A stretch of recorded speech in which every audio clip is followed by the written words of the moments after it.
காவிரியின் குறுக்கே மேகதாது அணை கர்நாடக அரசு கட்டக்கூடாது என 4 நாட்கள் விழிப்புணர்வு நடைபயணத்தை மேற்கொண்டிருக்கின்றோம்.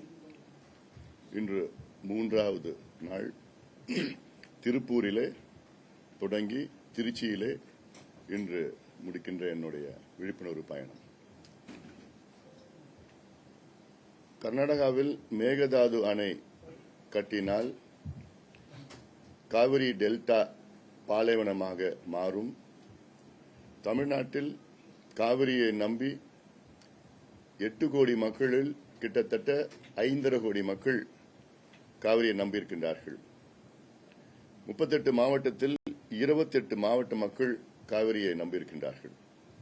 சென்னையிலே 1 கோடி மக்கள், சென்னை மக்களும் காவிரி தண்ணியைத்தான் வீராணம் ஏரி மூலமாக குடித்துக் கொண்டிருக்கின்றார்கள்.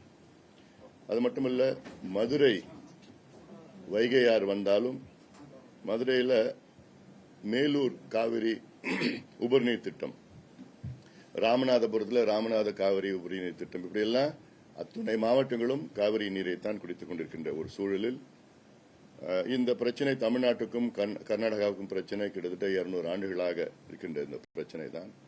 ஒவ்வொரு முறையும் கர்நாடகா பகுதியிலே ஆதிக்கம் செலுத்தி அவர்களுக்கு வேண்டிய திட்டங்களை நிறைவேற்றிக் கொண்டிருக்கின்றார்கள். இது வெள்ளையர்கள் காலத்திலிருந்து நடந்து கொண்டிருக்கிறது. 1924 ஒரு ஒப்பந்தம் போடப்பட்டுதான் அதன் பிறகுதான் அந்த பிரச்சனைக்கு முற்றுப்புள்ளி வந்து கர்நாடகாவிலே ஒரு டேம், KRS டேம் கட்டிக்கொள்ளலாம், தமிழ்நாட்டிலே மேட்டூர் அணை நாம் கட்டிக்கொள்ளலாம் என்று அந்த ஒப்பந்தம் 50 ஆண்டுகள் நீடித்து 74 வரை அந்த ஒப்பந்தம் இருந்து அதை நீட்டிக்கவில்லை. ஆனால் அந்த ஒப்பந்தம் முடிவதற்கு முன்பாக கர்நாடகாவிலே நம் அனுமதி இல்லாமல் ஹேமாவதி, ஹாரங்கி, கபினி என்று 3 அணைகளை புதிதாக கட்டிக்கொண்டார்கள். நம்ம அனுமதி இல்லாமல். நம்ம அப்போ கலைஞர் ஆட்சி, திமுக ஆட்சி, இந்திரா காந்தி அம்மையாருடைய அழுத்தம் காரணத்தால் நம்முடைய உச்சநீதிமன்றத்திலே வழக்கை நாம் திரும்ப பெற்றோம் அந்த நேரத்தில். அதனால தான் இப்போ கர்நாடகா மீண்டும் எப்படியாவது இன்னொரு அணையை கட்டிடலாம். இவ்வளவு காலமா கட்டின அணைகள்லாம் சின்ன சின்ன அணைகள் தான். ஆனா இப்போ அவங்க கட்ட துடிக்கிற அணை மேகதாது அணை என்பது 70 TMC கொள்ளளவு கொண்ட அணை. அதாவது கர்நாடகாவில் உள்ள காவிரி குறுக்கே கட்டப்படுகின்ற மிகப்பெரிய அணை இந்த அணை தான். KRS அணை இதுக்கு முன்பு பெரிய அணை, அது 50 TMC. இந்த அணை 70 TMC கொள்ளளவு கொண்ட அணையாக கட்ட அவர்கள் நினைக்கின்றார்கள். கர்நாடகா முதலமைச்சர் சொல்லி வருகிறார்.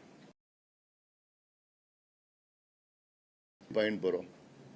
அடுத்தது இது நாங்க இது ஒரு குடிநீருக்கு மட்டும்தான் நாங்க பயன்படுத்துவோம். அதாவது இந்த மேகதாது அணை அவங்க கட்டணும்னு 50 ஆண்டு காலமா கோரிக்கை வச்சிருந்தாங்க. ஆனா இப்போ திடீரென்று 1 ஆண்டு காலமாக இது குடிநீர் திட்டம். இவ்வளவு காலமா இது பாசன திட்டம் தான் அவங்க அனுமதி கேட்டாங்க. ஆனா இப்போ இது குடிநீர் திட்டம்னு அப்படியே மாத்தி பேசுறாங்க. இது எப்படின்னா, குடிநீர் திட்டத்துக்கு, அதுவும் பெங்களூர் நகரத்துக்கு குடிநீர் திட்டம். பெங்களூர் நகரத்து குடிநீர் திட்டத்தில் ஏற்கனவே உச்சநீதிமன்றம் தீர்ப்பின்படி 4.25 TMC வழங்கப்படுகிறது. அது இல்லாம அங்க கிரவுண்ட் வாட்டர் எல்லாமே இருக்கு. இது இல்லாம அவங்க 4.25 அது 4.25 இல்ல, அவங்க 10 TMC எடுத்துக்கிறாங்க. நம்ம கணக்கே இல்ல. பெங்களூர் குடிநீருக்கு இன்னும் தேவை 5 TMC தான். 5 TMC தேவைப்படுகின்ற பெங்களூர் நகர குடிநீருக்கு கூடுதலாக நீங்க எதுக்கு 70 TMC கொள்ளளவு கொண்டு அணையை கட்டுறீங்க? அல்ல, இன்னொன்னு சொல்றார், ஒரு பக்கெட் தண்ணி கூட நாங்க பாசனத்துக்கு நாங்க பயன்பட மாட்டோம். அடடா, எப்படி ஒரு முதலமைச்சர் சொல்ற பேச்சு அதெல்லாம்? நாளைக்கு அதுல பாசனத்துக்கு பயன்படுத்தினாங்கன்னா நம்ம ஏதாவது கேட்க முடியுமா? யார்கிட்ட போய் கேட்க முடியும்? வழக்கு போட முடியுமா? வழக்கு போட்டாலும் ஒன்னும் ஆக போறது இல்ல. அந்த யாருடைய உச்சநீதிமன்ற தீர்ப்பையும் மதிக்கிறது கிடையாது, நடுவர் மன்ற தீர்ப்பை மதிக்கிறது கிடையாது. ஏன்னா அவங்க கொடுக்குற இடத்துல இருக்கிறாங்க, நம்ம பெற இடத்துல வாங்குற இடத்துல இருக்கிறோம். அதனால அவங்க என்ன சொன்னாலும் என்ன செஞ்சாலும் அதுதான் அதுக்கு பிடிவாதமா பண்ணுவாங்க. அதனால கடந்த காலத்துல கட்டிட்டாங்க, அணையை கட்டிட்டாங்க, விட்டாச்சு. இப்போ கட்டக்கூடாது, கட்ட விடக்கூடாது. அதுல அடுத்தது இப்போ இன்னொரு ஒரு உதாரணம் நான் சொல்றேன். கர்நாடகாவில் இப்போ மொத்தமா காவிரி குறுக்கே 4 பெரிய அணைகள் இருக்கிறது. KRS டேம், கபினி, ஹேமாவதி, ஆரங்கி, சின்ன சின்ன டேம் இருக்கு, ஸ்வர்ணாவதி, ஆர்காவதி, அப்படிலாம் நிறைய சின்ன சின்ன அணைகள்லாம் இருக்கு. அதுல அதுல இப்ப மொத்தம் கொள்ளளவு வந்து இன்னைக்கு பாத்தீங்கன்னா 115 டிஎம்சி இந்த 4 அணைகளோட கொள்ளளவு. இப்போ மேகதாது அணை கட்டிட்டாங்கன்னா அது கூடுதலாக 70 டிஎம்சி. அப்ப மொத்தம் பாத்தீங்கன்னா 185 டிஎம்சியாக அவங்களுடைய கொள்ளளவு அதிகமாகும். நம்மளுடைய கொள்ளளவு 93 டிஎம்சி மேட்டூர் டேம், ஒரே ஒரு டேம் வச்சிருக்கிறோம் 93. அதுல தூர்ந்து போய் இப்ப 80 தான் இருக்கு. அதுல இப்போ அப்படி 93 டிஎம்சி கொள்ளளவு நமக்கு, அவங்களுக்கு 185 டிஎம்சி, 2 மடங்கு அதிகமா அவங்களுக்கு வந்துடும். அப்படி வந்துச்சுன்னா இப்ப வர தண்ணி கூட வராது. இப்ப தண்ணி வரல. நேற்றைய முன்தினம் பிள்ளிகுண்டுல போய் நான் தொடங்கினேன் இந்த நடைப்பயணத்தை. இப்போ இந்த ஜூலை, அப்போ இன்னைக்கு ஜூலை 3ஆம் தேதி, அன்னைக்கு ஜூலை 1ஆம் தேதி தொடங்கினேன். அன்னைக்கு பார்த்தா பிள்ளிகுண்டுல காவிரி நடுவுல நின்று நான் பேட்டி கொடுக்கிறேன். தண்ணியே சுத்தமா கிடையாது. வர தண்ணி வெறும் கழிவு நீர் தான் வருது. டேம்ல இருந்து தண்ணி திறக்கல. ஜூலை மாசம் அவ்வளவு தண்ணி வெள்ளமா வந்திருக்கணும், ஆக்சுவலா வரல. இதுல இன்னொன்னு முக்கியமான நீங்க தெரிஞ்சுக்கணும் என்னன்னா, காவிரி மேலாண்மை ஆணையம் மே மாதம் 26ஆம் தேதி டெல்லியிலே கூடியது. அந்த ஆணையத்தின்படி ஜூன் மாதம் தமிழ்நாட்டுக்கு இவர்கள் வந்து 9.91 டிஎம்சி தண்ணியை வந்து திறந்து விட்டுருக்கணும். இதை திறந்து விட கர்நாடகம் ஏத்துக்கிட்டாங்க. ஆனால் ஜூன் மாதம் இவங்க நேற்று முன்தினம் வரைக்கும் தமிழ்நாட்டுக்கு இவங்க திறந்து விட தண்ணி வந்து 2.91 டிஎம்சி. அப்போ கேட்கறதே வெறும் 9.9 டிஎம்சி தண்ணி தான். காவிரி மேலாண்மை ஆணையம் வந்து அது ஆணையிட்டு தமிழ்நாடு கர்நாடகா ஏத்துக்கிட்டோம். ஆனா நமக்கு திறந்து விட்டது வெறும் 2.9 டிஎம்சி. இதுவரைக்கும் ஒரு முறை கூட கர்நாடகா அவங்க சொன்னதை கேட்கல, நடுவர் மன்ற தீர்ப்பை மதிக்கல, உச்சநீதிமன்ற இறுதி தீர்ப்பை மதிக்கல, எந்த ஒப்பந்தத்தையும் மதிக்கல. இது ஒரு பெர்ஃபெக்ட் எக்ஸாம்பிள். இப்ப அடுத்தது ஜூலை மாசம் கர்நாடகா நமக்கு கொடுக்க வேண்டிய தண்ணி காவிரியில 42 டிஎம்சி. இதை கொடுக்க போறது கிடையாது.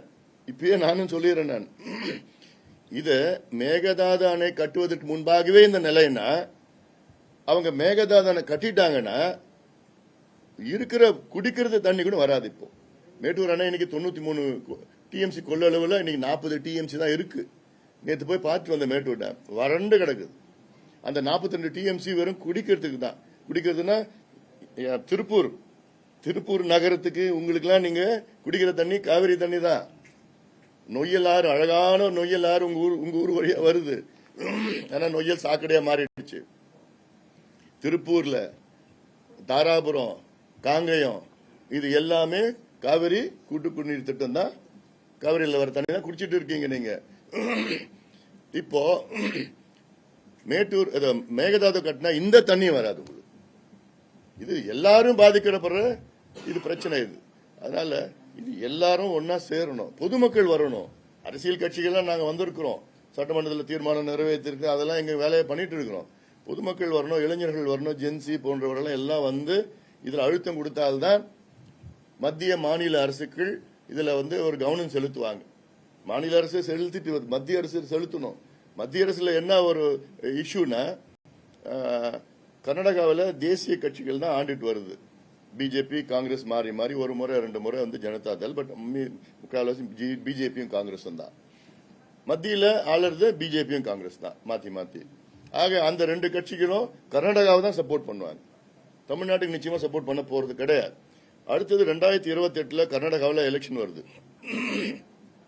இந்த தேர்தலுக்காக டி.கே. சிவகுமார் அவர்கள் இன்னும் அதிகமா சத்தம் போட்டுட்டு இருக்காரு.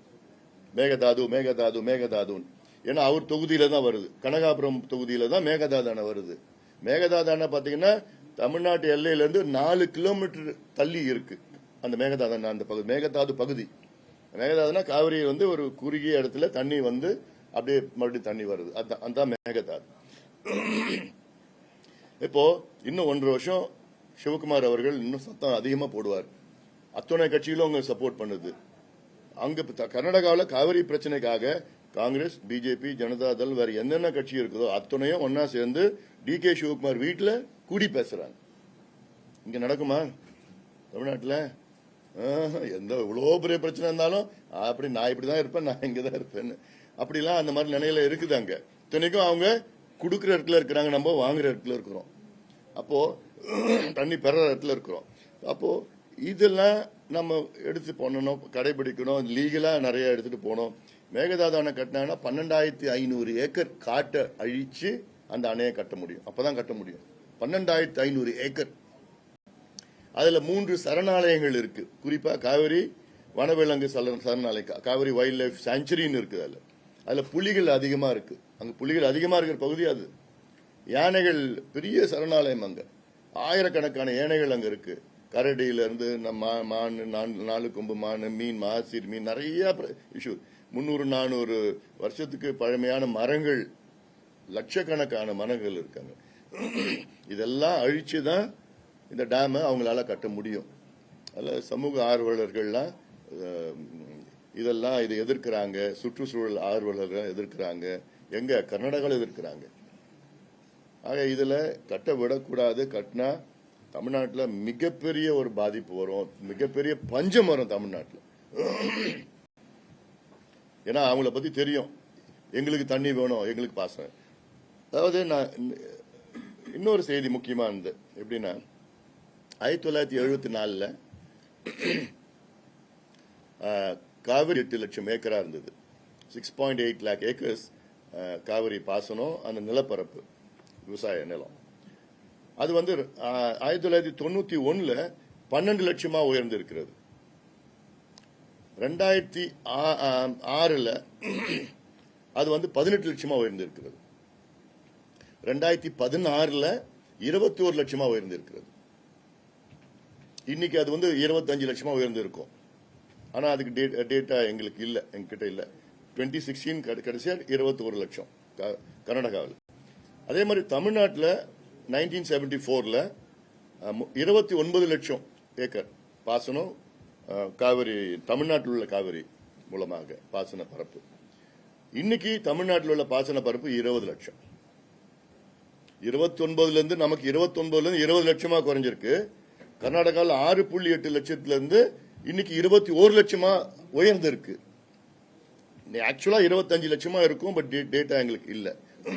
மேகதாது கட்டினாங்கன்னா கர்நாடகாவில் 30 லட்சமா உயரும் ஏக்கர், தமிழ்நாட்டில் 10 லட்சமா குறையும். அப்ப சுத்தமா நமக்கு உணவு கிடைக்காது. குடிநீர் பிரச்சனை மட்டும் இல்ல, காவிரி டெல்டாவில் வந்து பாத்தீங்கன்னா தமிழ்நாட்டிலுடைய உணவுல கிட்டத்தட்ட 1/3 பங்கு உணவு டெல்டாவில் கிடைக்குது. 60 விழுக்காடு உணவு வந்து இந்த காவிரி படுகையில எல்லா மாவட்டத்திலயும் வருது. தருமபுரி, சேலம், ஈரோடு, திருப்பூர், கரூர், திருச்சி, மற்ற எல்லா மாவட்டம், டெல்டா இல்லாத மாவட்டங்கள்ல அவ்வளோ காவிரியை நம்பி அவ்வளோ உணவு நம்ம கிடைக்குது நமக்கு. கடலூர் மாவட்டம்லாம் இருக்குது. அப்போ இதெல்லாம் கணக்கில் வச்சுதான் இதை நம்ம அணுக வேண்டும். இந்த பிரச்சனை முக்கியமான பிரச்சனை. இந்த நேரத்தில் தான் இவங்க அங்க சேர்றாங்க, அவங்க இங்க சேர்றாங்க, இவங்க அங்க பண்ணிட்டாங்க, இவங்க வர்றாங்க போறாங்க, இதெல்லாம் நடந்துட்டு இருக்குது. அதுக்கு தான் முக்கியமா இருக்குது எனக்குலாம். ஏன்னா இந்த காவிரி பிரச்சனை கொஞ்சம் கொஞ்சம் இருங்க மீடியாவில், ஏன்பா யாராவது இல்லைங்களா பாருங்க, உள்ள வந்துட்டு இருக்காங்க எல்லாரும் சொல்லி நில்லுங்க.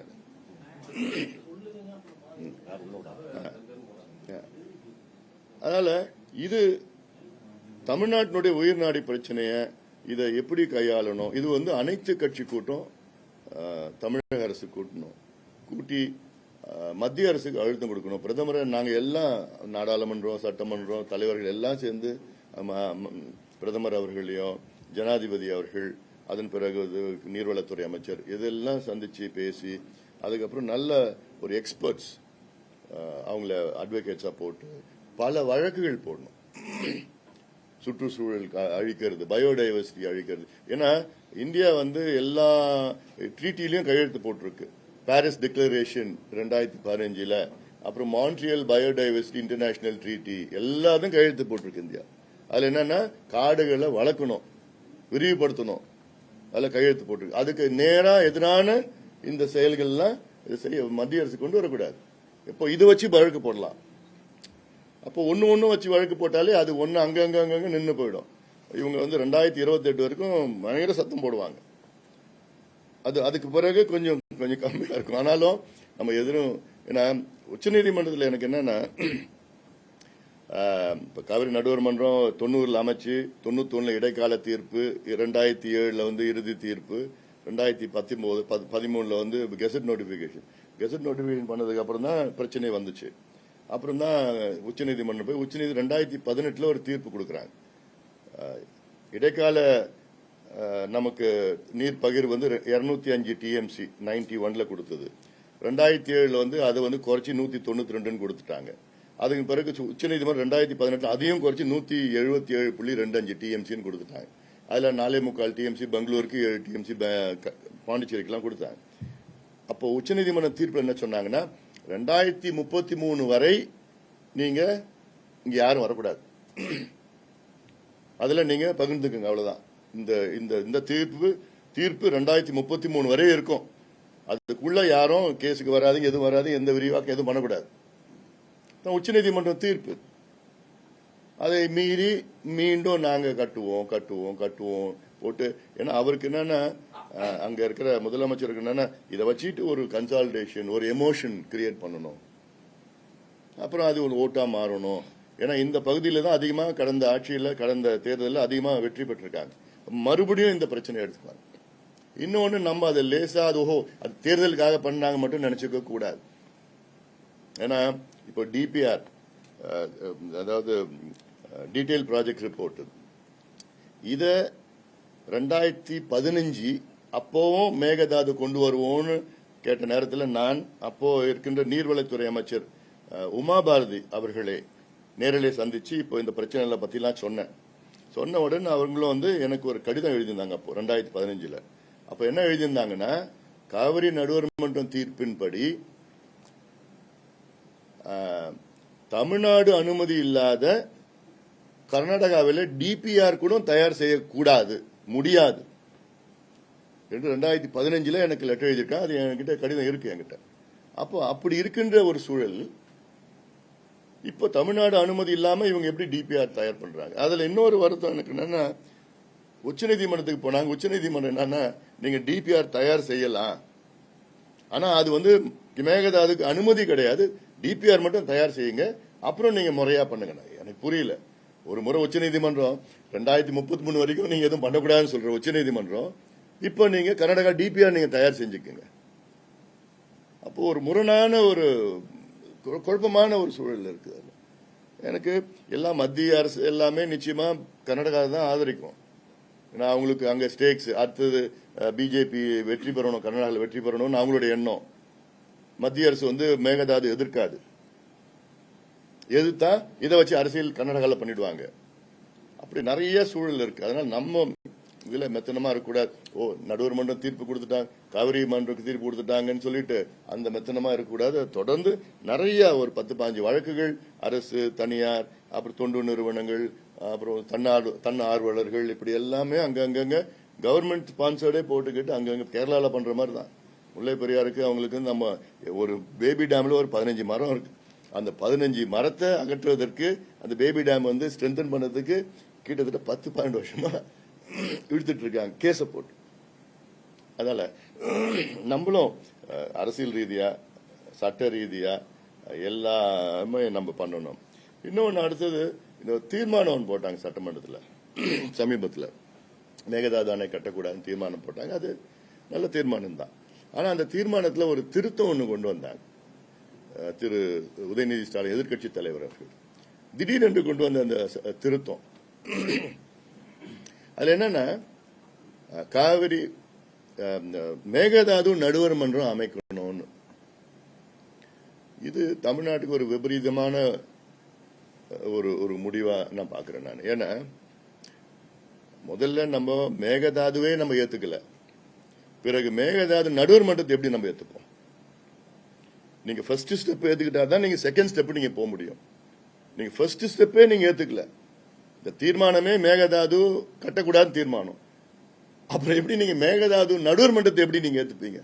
இது முரணான கருத்து. இதெல்லாம் இரண்டாவது, மேகதாது நடுவர் மன்றம் இந்த கோரிக்கை யார் வைக்கணும்னா கர்நாடகா வைக்கணும். அவங்க தான் டேம் கேட்கிறாங்க, அவங்க தான் கோரிக்கை தான் நடுவர் மன்றம் அமைக்கணும்னு அவங்க கோரிக்கை. இதை போய் தமிழ்நாட்டு சட்டமன்றத்தில் போய் நிறைவேற்றுவது வந்து விபரீதம். அவங்க சொல்ற காரணம், அரசு சொல்ற காரணம், இது வந்து அவங்க இது தண்ணீர் பிரச்சனை, குடிநீர் திட்டம்னு சொன்னாங்கன்னு. இதை போய் யாராவது நம்ப முடியுமா?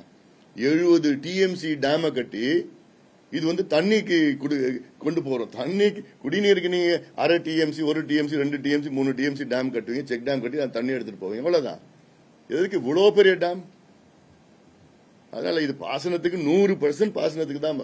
ஆனா இது குடிநீருக்காக எல்லாம் இப்படி முரணான பேச்செல்லாம் நிச்சயமா நாளைக்கு கர்நாடகாவும் சரி நாங்களும் மேகதாது நடுவர் மன்றம் ஏத்துக்கிறோம் அப்படின்னு சொன்னா என்ன பண்ணுவாங்க தமிழ்நாட்டில்? நீங்க ஏத்துக்கிட்டீங்க, நாங்களும் ஏத்துக்கிறோம். மத்திய அரசு உடனே மேகதாது நடுவர் மன்றத்தை அமைப்பாங்க. மத்திய அரசு அங்க போற ஆளுங்க தான் அங்க இருக்க போறாங்க. நாளைக்கு அந்த நடுவர் மன்றம் இல்ல 70 டிஎம்சி வேண்டாம் 65 டிஎம்சி கட்டிக்குங்க அப்படின்னு சொன்னாங்கன்னா நம்ம எங்க போவோம்?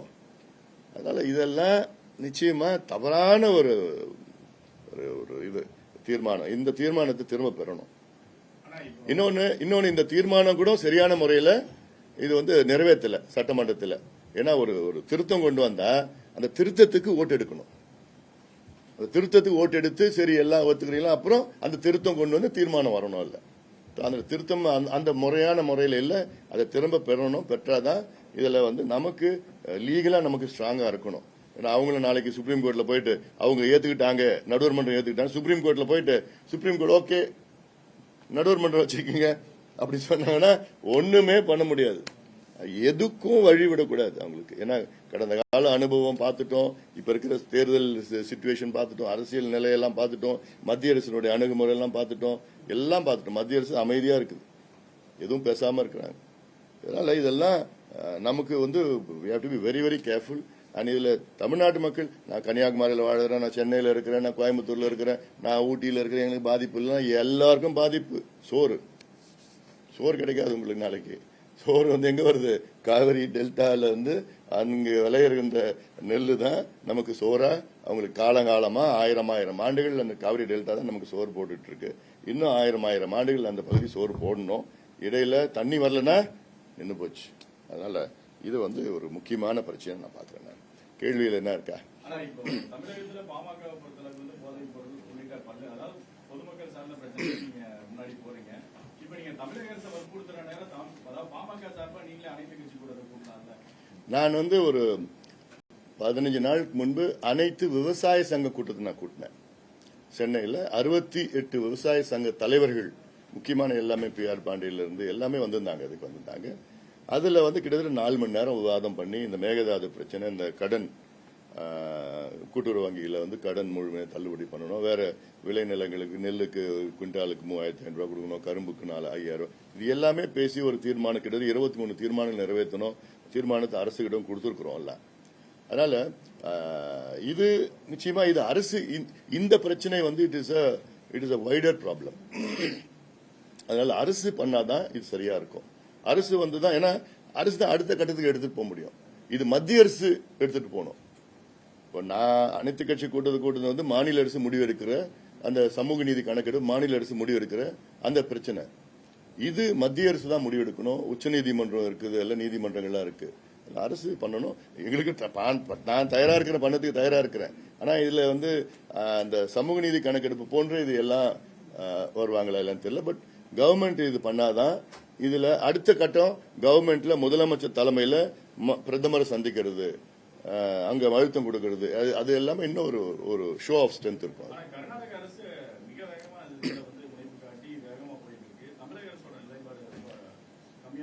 இல்ல அதுதான் இப்ப நான் 4 நாள் அதான் பண்ணிட்டு இருக்கிறேன். அதுக்கு தான் நான் இறங்கி இருக்கிறேன். நான் மற்ற கட்சிகள்லாம் எல்லாமே இங்க இருந்து அங்க போறாங்களா, அங்க இருந்து வராங்களா, இங்க இருந்து ஓடி போறாங்க, இதை தான் பேசிட்டு இருக்காங்க தவிர நாங்க இதுதான் பிரச்சனை. இது வந்து நமக்கு மட்டும் இல்ல, வருகின்ற தலைமுறைகளுக்கு எல்லாமே பிரச்சனை. வருகின்ற அத்துணை தலைமுறைகளுக்கும் கட்டிட்டாங்கன்னா காவிரி மறந்துடணும். அவங்க நமக்கு கொடுக்கறதே மிச்ச நீர் தான், உபரி நீர் தான் கொடுக்கறாங்க. தமிழ்நாடு வந்து கர்நாடகாவுக்கு வடிகால் தான்.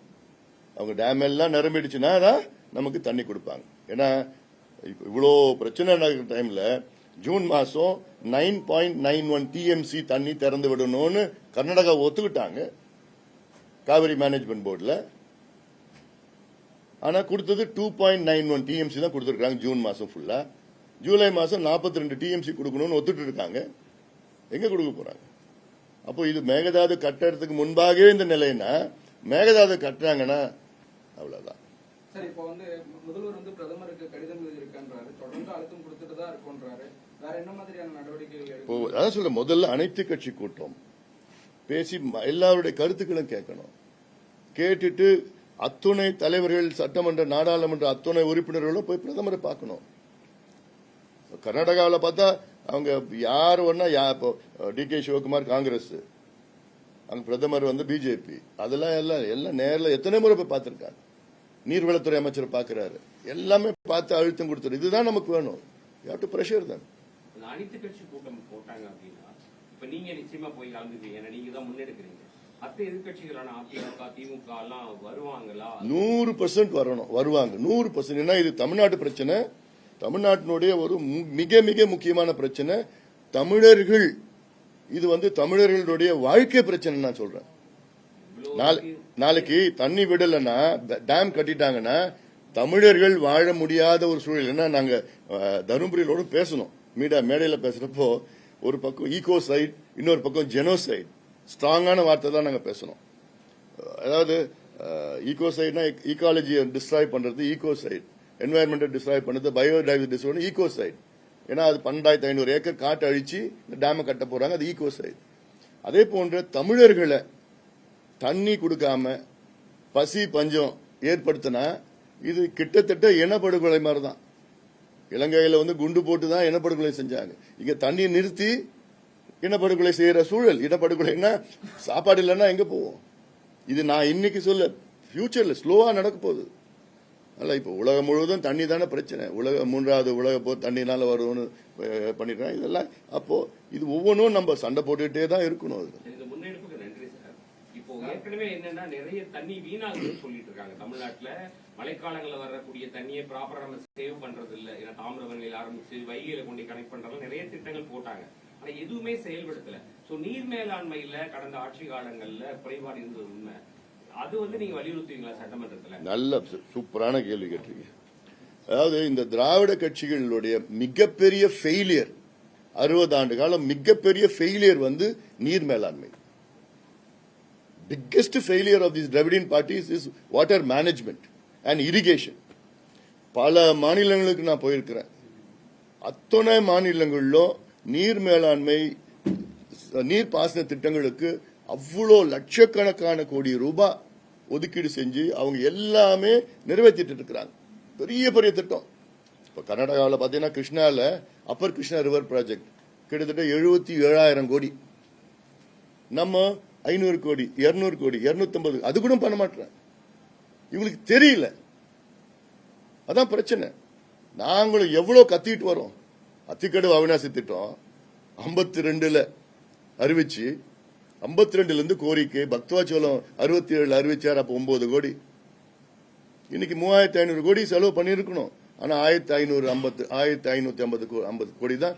அதுவும் காளிங்கராய வாய்க்கால அந்த பக்கத்தில் தண்ணி எடுத்து வருது. நாங்க சொல்லுது பிள்ளூர் அணையில இருந்து தண்ணி எடுத்தா கிரேடியன்ட் மூலமா அவிநாசி, பெருந்துறை எல்லாம் தண்ணி வரும். இங்க ஒண்ணுமே பிரச்சனை இல்லை. அப்போ இதெல்லாம் விட்டுட்டாங்க. இப்போ நல்லார் பாம்பார் திட்டம், புன்னம்பழா பாண்டியார் புன்னம்பழா திட்டம், இது திட்டம் கேரளாவில் வீணா தண்ணி கடலுக்கு போயிட்டு இருக்கு. அதுல என்ன ஒரு 14 கிலோமீட்டர் டனல் கொண்டு வரணும். இப்ப இருக்கிற டெக்னாலஜில எத்தனை டனல் எவ்வளவு எப்படின்னா கட்டிட்டு போலாம். இது மனிதர்கள் போகல, தண்ணி வர டனல் அவ்வளவுதான். அது டனல் கொண்டு வந்துட்டா அந்த தண்ணிய ஒட்டுமொத்தம் இந்த அத்திக்கடை அவிநாசி திட்டத்துக்கு சக்சஸ் பண்ணலாம். இதுக்கு பார்ட் 2 கொண்டு வரணும். அத்திக்கடை அவிநாசி பார்ட் 2 கொண்டு வரணும். இது நாங்க எங்களுடைய கோரிக்கை. இது அப்போ காவேரி குண்டார் திட்டம் இதுல 10-12 டிஎம்சி வீணா போற தண்ணி தான். இல்ல தண்ணி எடுத்து விருதுநகர்ல குண்டார்ல இருக்கு, விருதுநகர்ல போய் கொண்டு போகணும். புதுக்கோட்டையில வடவெள்ளார் அதுல கனெக்ட் பண்றேன்னா புதுக்கோட்டை மாவட்டத்தில் இருக்கிற ஏரியில கொண்டு போகலாம். அப்புறம் ராமநாதபுரம் வைகையில, மதுரை வைகையில, ராமநாதபுரம் போற வைகையில அங்க கனெக்ட் பண்ண, அங்க அரசு மங்கல ஏரியில இருந்து மத்த எல்லாத்தையும் ஏறி கொண்டு போகலாம். அப்படியே விருதுநகர் போனா குண்டார்ல கனெக்ட் பண்ணா அங்க தண்ணி. மேட்டூர் உபரிநீர் திட்டம் சேலம் டிஸ்ட்ரிக்ட்ல 11 தொகுதியிலயும் தண்ணி கொண்டு போறது. இது உபரிநீர் காலத்துல காவிரி, தருமபுரி காவிரி உபரிநீர் திட்டம், தருமபுரி மாவட்டம் அங்கதான் காவிரியே வருது. ஆனா அந்த மாவட்ட மக்களுக்கு அது பார்க்கலாம், அதை அனுபவிக்க முடியாது. குறைச்சி 3 லட்சம் பேர் வெளியில இருக்கிறான், வேலையில்லை. அப்போ இந்த திட்டங்கள் எல்லாம் நிறைவேற்றிருந்தா நமக்கு இன்னும் ஓரளவுக்கு மழை காலத்தில் தண்ணி இப்போ 2023 கிட்டத்தட்ட 600 TMC தண்ணி கடல்ல போயிருக்கு. ஆனா இப்ப என்ன பிரச்சனை நமக்குன்னா, நமக்கு இருக்கிறது ஒண்ணுதான், மேட்டூர் அணை. அதுவும் 93ல இருந்து 80 வந்துருச்சு, தூர்ந்து போயிடுச்சு. தூர் வரல, வெள்ளக்காரங்கள் தூர் வரல. அதுக்கு கீழே என்ன செய்யணும்? மேட்டூர் கீழே தடுப்பணைகளை கட்டணும். இதைத்தான் நாங்க 30 வருஷமா கத்திட்டு இருக்கிறோம். போராட்டம், எத்தனை போராட்டம் பண்ணிட்டு இருக்கோம். காவிரியில இப்ப மாயனூர்ல அகண்ட காவிரி, அதுல அகண்ட காவிரியில 2.5 கிலோமீட்டர் இந்த கடைசியில் அதுல பெரிய செக் டேம் கூட வேண்டாம். ஏற்கனவே ஒண்ணு தண்ணிக்காக இந்த இருக்கு. ஒரு செக் டேம் கட்டினா 1 TMC தண்ணி கொண்டு வரலாம். அங்க இருந்து அங்கங்க ஒரு 5 கிலோமீட்டர் 10 கிலோமீட்டர் தள்ளி ஒவ்வொரு செக் டேம் கட்டினாங்கன்னா 1/2 TMC 3/4 TMC 1 TMC Kollidam 115 kilometre. அந்த கொள்ளிடத்துல ஒவ்வொரு 10 கிலோமீட்டர்லயும் ஒரு செக் டேம். ஏன் இந்த செக் டேம் கட்ட மாட்டா? மணல் எடுக்க முடியாது. வெக்கக்கேடு, இதெல்லாம் அவமானப்படணும்.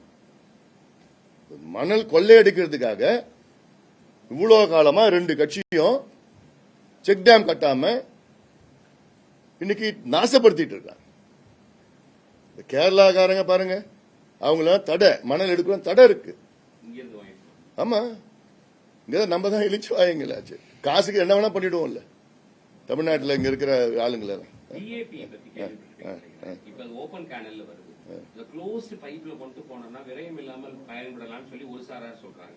இல்ல ஒரு சாரார் இல்ல நிலத்தடி நீர் பாதிக்கப்படும் சொல்றாங்க. இது உங்களுடைய கருத்து என்ன மாதிரி? மறுபடியும் சொல்லுங்களா, என்ன மாதிரி? ஆக்சுவலா கிட்டத்தட்ட 120 கிலோமீட்டர் பரம்பிக்குளம் மாலியா இருக்கு, ஓபன் கேனல்ல வருது. நீங்க சொன்ன மாதிரி கான்டூர் கேனல்ல வந்து திருப்பதி அணையில சேர்த்து அங்க இருந்து வந்துட்டு இருக்கு. ஓபன் கேனல்ல வரதுனால கேனலும் பழுதாயிடுச்சு, நிறைய சீபேஜஸ். அது இந்த கிருஷ்ணா வாட்டர் மாதிரி அது அங்கங்க பைப்பை போட்டு எல்லாம் எடுத்துட்டு கொஞ்சோண்டு தண்ணி மீதி மேல்மடையில என்ன பண்றாங்கன்னா பெரிய பெரிய அரசியல்வாதிகள் 100 ஏக்கருக்கு பம்ப் பண்ணி எடுத்துட்டு எல்லாம் எடுத்துட்டு இருக்காங்க. கடைமடை வந்து வெள்ள கோயில் வரைக்கும் வருது. இதை வந்து க்ளோஸ்ட் பைப்ல கொண்டுட்டு வந்தா, இப்ப காவிரி ஸ்கீம் வாட்டர் மாதிரி எல்லாம் பாத்தீங்கன்னா க்ளோஸ்ட் பைப்ல கொண்டு வந்தா ப்ராப்பரா பண்ண இன்னும் கூட ஆயக்கட்டு அதிகம் பண்ணலாம்னு சொல்லி ஒரு சாரா சொல்றாங்க. ஒரு சாரா இல்ல விட மாட்டாங்க, அவங்க தண்ணி எடுக்க முடியாது. இல்ல அதை பத்தி உங்க கருத்து? நிச்சயமா போன கவர்மெண்ட்ல 4500 கோடிக்கு ஒரு டிபிஆர் ரெடி பண்ணாங்க. பரம்பிக்குளம் ஆலியாரை வந்து ரெனோவேட் பண்றது. அந்த டிபிஆர் வந்து ரீசெண்டா திருப்பூர் விசிட் பண்ண பொறுப்பு அமைச்சர் மிஸ்டர் அருண்ராஜ் வந்து இந்த டிபிஆர் கேன்சல் பண்ணிட்டு குழாய் வழி பாசனத்துக்கு முக்கியத்துவம் பண்ணி ஒரு டிபிஆர் ரெடி பண்ணுங்கன்னு சொல்லிட்டு போயிருக்காரு. இது ஒரு செக்ஷன் ஃபார்மர்ஸ் கிட்ட வந்து எதிர்ப்பு கிளப்பிருக்கு. அதாவது டிஏபி வந்து ரெனோவேட் பண்றது ரொம்ப முக்கியம்னு சொல்றாங்க. அதே கடமடை விவசாயிகள் வந்து குழாய் வழி பாசனத்தை வலியுறுத்துறாங்க.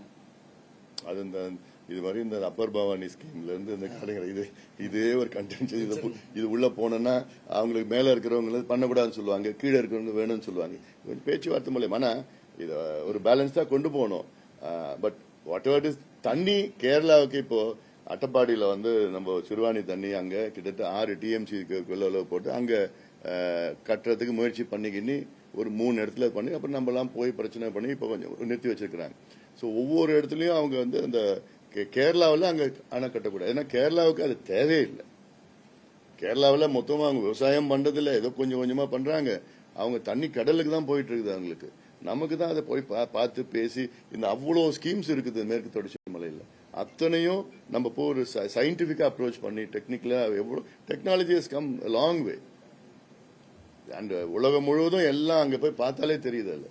அதெல்லாம் பயன்படுத்தணும். நான் வந்து நீர்வளத்துறை அமைச்சரை சந்திக்க போறேன். திரு புசி ஆனந்த் அவர்களை நான் சந்திக்க போறேன். நான் அவருடைய அதிகாரிகள் வைத்து நான் கடந்த முறை சந்திச்ச நேரத்தில் நான் சொன்னேன் நான் பண்ணணும். ஏன்னா தமிழ்நாட்டில் இருக்கிற அத்தனை வாட்டர் ஸ்கீம்ஸ் அதுக்கு முக்கியத்துவம் கொடுங்க. ADB bank, BRICS bank, world bank எல்லாமே வந்து mitigation adaptation, global warming, climate change mitigation அடாப்டேஷனுக்காக அவங்க லட்சக்கணக்கான கோடி கடன் கொடுக்க தயாரா இருக்கிறாங்க. ஸோ நம்ம நல்ல ப்ராஜெக்ட் ரிப்போர்ட் தயார் பண்ணிட்டா வி கேன் இதெல்லாம் எல்லாம் அங்கங்க பகுதியில் பண்ணிக்கலாம். அண்ட் இது வந்து நிறைய வந்து சின்ன சின்ன ஸ்கீம்ஸ், இதுக்கு வந்து அவ்வளோ ரொம்ப செலவாகாது. அது அது அங்கங்க கொஞ்சம் கொஞ்சம் போட்டு நிறைவேற்றலாம், பண்ணலாம். அது ஏன்னா இதுக்கு முன்பு வந்து யாரும் இவங்களுக்கு அது ஒரு யோசனை இல்லை. இப்போ இதுக்கு முன்னாடி 60 வருஷமா இருந்தாங்களே அவங்களுக்கு முழுசா இதை கான்செப்டே அவங்களுக்கு தெரியல, அதோட முக்கியத்துவம் தெரியல, பண்ணல. இவங்களுக்கு அந்த நோக்கம், அந்த மணல் எடுக்கணும், மணல் இல்லைன்னா இது மணல் எடுக்கக்கூடாது, அங்க அப்படி அந்த திங்கிங் தான் இருந்தது இவங்களுக்கு. வர தண்ணி எப்படி பண்ணிக்கிறது. இப்போ நமக்கு தமிழ்நாட்டில் 42,000 ஏரி இருந்தது, இப்போ வந்து 27,000 ஏரி தான் இருக்கு. 15,000 ஏரி புனிஞ்சு போச்சு, முடிச்சுட்டாங்க இந்த ரெண்டு கட்சியும். அவங்களுக்கு அந்த ஏரியோட முக்கியத்துவம் தெரியல. திண்டிவனத்தில் ஏரியில ஒரு பஸ் ஸ்டாண்ட் கட்டுறாங்க. நான் அது கேஸை போட்டு எல்லாம் பண்ணியும் அதுக்குள்ள நாங்க இது பண்ணிட்டோம், அப்படி பண்ணிட்டோம் என்னென்னமோ. திருவள்ளூர் டிஸ்ட்ரிக்ட் கலெக்டர் ஏரியில, திருவள்ளூர் வந்து மேஜிஸ்ட்ரேட் கோர்ட் ஏரியில, மதுரை பெஞ்ச் ஹைகோர்ட் ஏரியில தான் இருக்குது. ஸோ அதுல இவங்க ஏரியோட முக்கியத்துவம் தெரியல. இப்ப 27,000 ஏரி இருக்கு.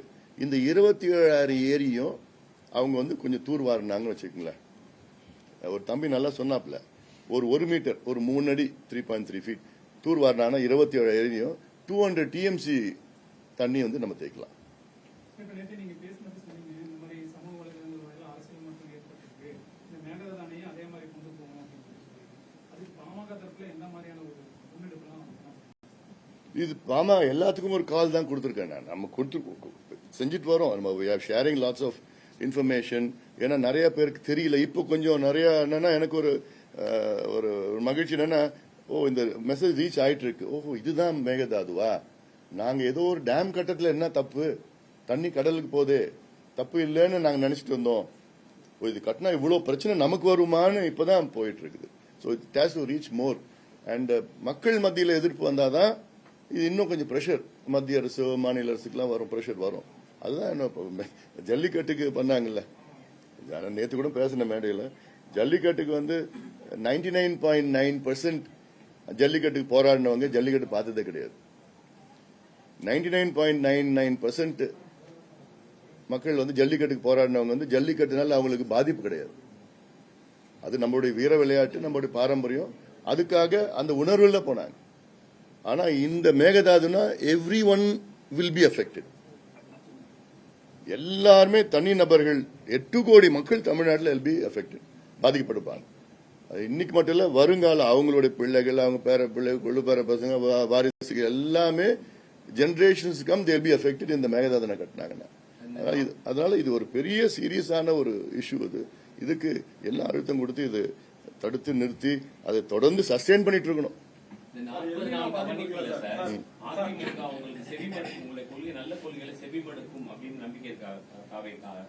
புரியல நல்ல விஷயங்களை சட்டமன்றத்திலேயோ உங்களை கட்சி தலைவர்களோ நல்ல விஷயத்தை அறிவுரையா ஆலோசனையா சொன்னா அவங்க ஏற்றுக்கொள்ளக்கூடிய மனப்பான்மையில் இருக்கிற ஏத்துக்கிட்டு இருக்காங்க. They are with open mind ஏத்துக்கிட்டு இருக்கிறாங்க. இப்போ நாங்க சொல்லி சமூக நீதி கணக்கெடுப்பு சொல்லியிருக்கிறோம், அதோட முக்கியத்துவம் சொல்லியிருக்கிறோம். அனைத்து கட்சி கூட்டத்தை கூட்டணும். அப்புறம் போய் சிஎம் நான் நேரில் பார்த்தப்போ ஒரு 20 மினிட்ஸ் விலக்கி சொன்னப்போ ஏத்துக்கிட்டாரு, ஏத்துக்கிட்டு அறிவிச்சிருக்கிறாங்க. இப்போ இந்த நீட் திட்டங்களுக்கு வந்து நான் அவர் திரு ஆனந்த் அவர்களை, அமைச்சர் ஆனந்த் அவர்களை வந்து நான் பேசினப்போ சொன்னேன், நான் வரேன், நான் வந்து ஒரு இஷ்யூ நீட் திட்டங்கள் சம்பந்தமா நான் உங்க அதிகாரிகள்கிட்ட வச்சு பேசணும்னு தயவு செய்து வாங்க, எப்போ நீங்க சொல்லுங்க, நாங்க ரெடியா இருக்கோம். So they are willing to listen and it's ஒரு ஹெல்தி இனிஷியேட்டிவ். அது அக்கப்பூர்வமா நான் பாக்குறேன். நான் எல்னினோ பாதிப்பு வந்து தமிழ்நாட்டில் கரெக்டா 26 மாவட்டங்களுக்கு மேல வந்து நவம்பர் மாசத்துல ஒரு மிகப்பெரிய வறட்சியை ஏற்படுத்தும் அப்படிங்கிறது மத்திய அரசு எச்சரிக்கை கொடுத்திருக்கு. இப்ப நீங்க தமிழக அரசுக்கு என்ன மாதிரி அதான் முன்னெச்சரிக்கை நடவடிக்கைகள் நிச்சயமா எடுக்கணும். அது இந்த எல்னினோ வந்து சூப்பர் எல்னினோன்னு சொல்றாங்க. அதுக்கு பேர் என்னென்னமோ வச்சிருக்கிறாங்க. ஏன்னா இது கிட்ட 150 ஆண்டுகளுக்கு அதிகமான எல்னினோ. இந்த எல்னினோ வந்து சும்மா எப்பவுமே ஒரு 7-8 வருஷத்துக்கு ஒரு முறை இந்த பக்கம் வரும். பசிபிக் ஓஷன்ல அங்க ஒரு வார்மிங் எஃபெக்ட், அட்லாண்டிக்ல வந்து இந்தியன் ஓஷன் வழியா வந்து கிட்டத்தட்ட ஒரு 100 கண்ட்ரிஸ் பி அஃபெக்டட். இல்ல இதுல ஒரு பக்கம் வறட்சி, பெரிய ஒரு வறட்சி வரும். ஏன்னா இப்ப மழை பற்றாக்குறை, தென்மேற்கு பருவம் தொடங்கிடுச்சு. போன மாசமா வந்து கிட்டத்தட்ட we had a deficit. இந்த ஜூலை மாசம் அவங்க சொல்றது 60-65% டெபிசிட் சொல்றாங்க. ஸோ இந்த 2 டெபிசிட் வந்துனாலே மிகப்பெரிய பிரச்சனை வரும். வடகிழக்கு எப்படின்னு தெரியல, அது அடுத்தது வரப்போகுது. இதுல தமிழக அரசு நிச்சயமா முன்னெச்சரிக்கை நடவடிக்கை எடுக்கணும். அதிக பாதிக்கப்படுது விவசாயிகள். ஏன்னா இப்ப இந்த குறுவை சாகுபடி இல்ல, போன வருஷம் 6.5 லட்சம் ஏக்கர் குறுவை சாகுபடி நடந்தது. நல்ல மழை இருந்தது, வெள்ளம் இருந்து. இன்ஃபேக்ட் டேம் வந்து முன்னாடியே திறந்துட்டாங்க. தண்ணி கிட்டத்தட்ட ஒரு 10 முறை வழிஞ்சிச்சு மேட்டூர் டேம். இந்த வருஷம் 2 லட்சம் ஏக்கர் தான் இருக்க போகுது. அந்த 2 லட்சம் ஏக்கர் எப்படின்னா நிலத்தடி நீர் பயன்படுத்தி தான். அதுக்கு வந்து குறுவை தொகைன்னு ஒண்ணு இன்னும் கொடுத்து, அது ஒண்ணுமே இல்லை. அது எவ்வளோ ஒரு 200 கோடியோ 300 கோடியோ 150 கோடியோ என்னமோ கொடுத்துருக்காங்க. அது ஒண்ணுமே, அதை வச்சுட்டு என்ன பண்ண முடியும்? ஸோ அப்போ விவசாயிகளுக்கு வந்து இன்னும் கொஞ்சம் இலவச மின்சாரம், அது அந்த கான்செப்ட்லாம் இன்னும் கொஞ்சம் கொடுத்து, நிதி கொடுத்து, அதெல்லாம் கொடுத்து பண்ணணும் ஒரு பக்கம். அடுத்தது வந்து நம்ம இருக்கிற ஏரிகள் குளங்கள் அத்தனையும் தூர்வாரணும். ஆத்துல எந்த மணலும் எடுக்கக்கூடாது. இந்த ஒரு ஒரு ஒரு வார் ஃபுட்டிங்ல இது பண்ணாதான் வாட் எவர் ரெயின் வருது நம்ம ஸ்டோர் பண்ண முடியும். இப்போ பருவம் என்ன ஆயிடுச்சுன்னா, ஒரு 40 ஆண்டுகளுக்கு முன்பு பருவம் வந்து வடகிழக்கு தென்மேற்கு நமக்கு 2 பருவம். வடகிழக்கு தான் நம்ம மோர் டிபெண்டன்ட் அதிகமா இருக்கு, தென்மேற்கு வந்து ஓரளவுக்கு இருக்கு. இது 2 பருவம் சேர்த்து 45ல இருந்து 50 நாள் பெஞ்சிட்டு இருந்தது. 6 மாசம் பருவம் இருக்கு. ஆனாலும் மழை பெய்யற நாட்கள் வந்து 45ல இருந்து 50 நாட்கள். இன்னைக்கு வந்து 30ல இருந்து 35 நாள்ல பெய்யுது. ஆனா 40 ஆண்டுகளுக்கு முன்பு அதிகமா பெய்யுது. அப்போ வந்து 900 மில்லிமீட்டர்ஸ் பெஞ்சது, இப்போ 950 மில்லிமீட்டர்ஸ் பெய்யுது. ஆனா குறுகிய காலத்துல பெய்யுது. சரி, ஒரே நாள்ல பாத்தீங்கன்னா 800 மில்லிமீட்டர். அப்ப தண்ணி தேக்கி வைக்கிறது இடம் இல்லை. கொஞ்சம் கொஞ்சமா பெஞ்சதுனா கூட ஓரளவுக்கு இருக்கும். All the water is run off. அதுக்கு நம்ம இருக்கிற ஏரியை சுத்தப்படுத்தி தூர்வாரி நல்ல ஒரு வார் ஃபுட்டிங்ல பண்ணணும். இருக்கிற 27,000 ஏரிகள் இருக்கு, அதெல்லாம் போய் நம்ம பண்ணணும். இப்ப மேட்டூர் டேம் வந்து நான் சொல்லியிருக்கேன், ஒரு 15 TMC சில்ட் இருக்கு. அது வெள்ளக்காரன் காலத்துல தூர்வாடுறது பண்ணல. ஆனால் இப்ப கவர்மெண்ட்ல என்ன ஒரு பாலிசி எடுத்திருக்காங்கன்னா, விவசாயிகள் வந்து அந்த வண்டல் மண் ஏரியில எடுத்துட்டு போலாம், எல்லாம் பண்ணிருக்காங்க. இல்ல கடந்த ஆட்சி காலத்துல அதையும் விட்டு வைக்கல. அந்த ஒரு கம்பெனி அனுமதி இல்லாம தமிழ்நாட்டுல எந்த வண்டல் மண்ணும் யாரும் எடுக்க முடியாது, எங்கேயும் எடுக்க முடியாது, மணல் எடுக்க முடியாது. எல்லாம் அந்த மாதிரி ஒரு சூழல்ல உருவாக்கிட்டாங்க. திருப்பூர்ல அமராவதி அணையிலே வந்து கிட்டத்தட்ட 30 அடிக்கு மேல இருக்குது. எல்லாமே வைகை ஆக்சுவலி 8.5 TMC இப்ப இருக்குது. 4 TMC தான் இருக்கு வைகையில் இருக்கு. பவானி சாகர் 32 TMC, அதுலயும் எல்லாமே சில்ட் தான் இருக்கு எல்லாம். ஸோ ஒரு கிட்டத்தட்ட நம்ம 11 டேம்ஸ் முக்கியமான ஒரு டேம் இருக்கு. இது எல்லாமே கொஞ்சம், ஆனா it be very expensive to do it. But ஆனாலும் ஆக்சுவலி இப்போ இந்த குளோபல் வார்மிங் கிளைமேட் சேஞ்சுக்காக வேர்ல்ட் பேங்க் வந்து they are ready to support in a big way, provided you give a project. அது பண்ணணும். ஏன்னா மிட்டிகேஷன் அடாப்டேஷன் ஒன்று இருக்குது. அதில் அதுக்கு மிட்டிகேஷன்னா முன்னெச்சரிக்கை நடவடிக்கை. இப்போ எல்னினோ மிட்டிகேஷன் எஃபெக்ட்ஸ்னு சொல்லிட்டு பேங்க்ஸ்லாம் சப்போர்ட் பண்ணுவாங்க. ADB பிரிக்ஸ் பேங்க் சப்போர்ட் பண்ணுவாங்க. அதில் வந்து அடாப்டேஷன் நம்மள அடாப்ட் பண்ணிக்கணும். இப்போ என்னன்னா சில கிராப்ஸ் இருக்குது, நிறைய வாட்டர் நீர் தேவைகள் அதிகமாக இருக்கிற பயிர்கள் வந்து நம்ம கொஞ்சம் கொஞ்சமா கொஞ்சம் பண்ணலாம். பட் கொஞ்சம் மாற்றம் கொண்டு வந்திருக்கலாம். அது மாதிரி ஒரு கிராப் ஆல்டர்னேட்டிவ் கிராப்ஸ் இருக்குது. அதில் இதெல்லாம் நம்மள அடாப்ட் பண்ண நேரம் ஆயிடுச்சா?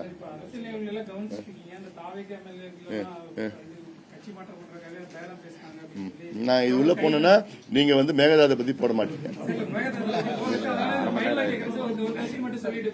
அது வேணா, அது நான் வந்து இன்னைக்கு சாயங்காலம் நான் பேசுறேன். இப்ப நீங்க மேகதாதை மட்டும் போடுங்க.